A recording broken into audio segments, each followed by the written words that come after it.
Bonjour à tous, c'est Seb Chéniaud. Nous voici au deuxième tuto, celui qui va aborder les 10 conseils pour que vous ayez tout le potentiel de la réalisation de votre première épreuve. On va débuter par le matériel. Il va falloir choisir une paire de chaussures qui soit vraiment bien adaptée à votre pratique, à votre pied. Ensuite, les textiles, ce qui va être primordial, ça va être le confort, aussi bien à l'entraînement qu'en compétition. Donc pour ça, choisissez des vêtements adaptés. La préparation. Commencez par des sorties plutôt courtes et surtout, l'endurance fondamentale, c'est ce qui va faire 80% à peu près de votre préparation. C'est une vitesse très lente. Alors beaucoup ne comprennent pas l'utilité, pourtant au niveau musculaire et cardiovasculaire, c'est très important et ça va être la base en fait de votre préparation. Conseil dans le conseil, la préparation physique va être très importante. Vous allez avoir des abdos, du gainage, des choses très simples, mais régulièrement mises en place, ça vous permet de mieux passer les différents obstacles et surtout de mieux gérer la fatigue.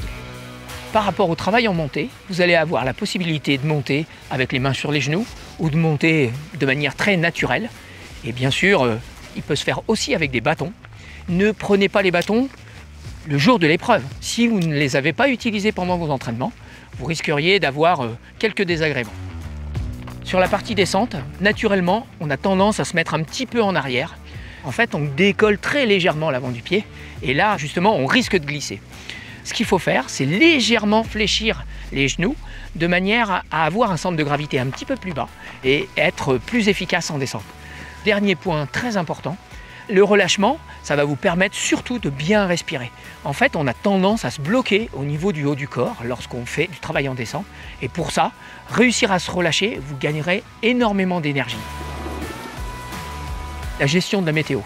Lors des épreuves, les organisateurs checkent la météo très souvent de manière à pouvoir pallier à tout changement et à toute problématique que vous pourriez rencontrer pendant votre épreuve. Donc écoutez bien, prenez bien les informations et surtout le matériel qui soit vraiment bien adapté à ça. Pensez que vous ne prenez jamais trop de vêtements. Il vaut mieux trop que pas assez parce que les risques derrière peuvent être vraiment importants. Hydratation, nutrition, primordial. Planifiez ce que vous allez manger de manière à emmener les quantités nécessaires et pensez à bien boire et à bien manger régulièrement de manière à ne pas avoir de baisse de régime et être pleinement satisfait de votre épreuve. En amont, il vous faut faire un plan sur ce que vous allez rencontrer au ravitaillement, les espacements entre chaque et ça va être important de bien le gérer et le planifier avant votre épreuve. C'est aussi très important lorsque vous allez faire des sorties un petit peu plus longues, de savoir où est-ce que vous êtes susceptible de rencontrer des points d'eau, des fontaines ou des endroits tout simplement où acheter quelque chose à manger. Sur la gestion du corps, déjà, ne partez pas trop vite et surtout, écoutez votre corps.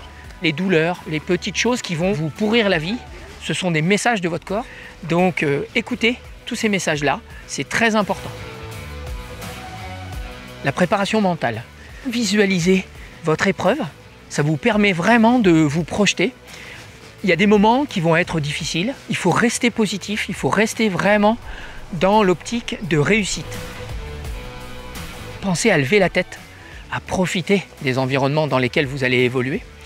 Et enfin, dernier petit conseil, respectez au maximum les animaux et respectez les gens qui travaillent la montagne.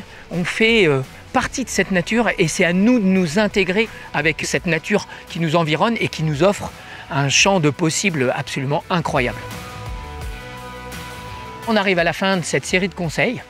Profitez, faites-vous plaisir, prenez vraiment soin de vous et de votre environnement et puis ensuite, en avant.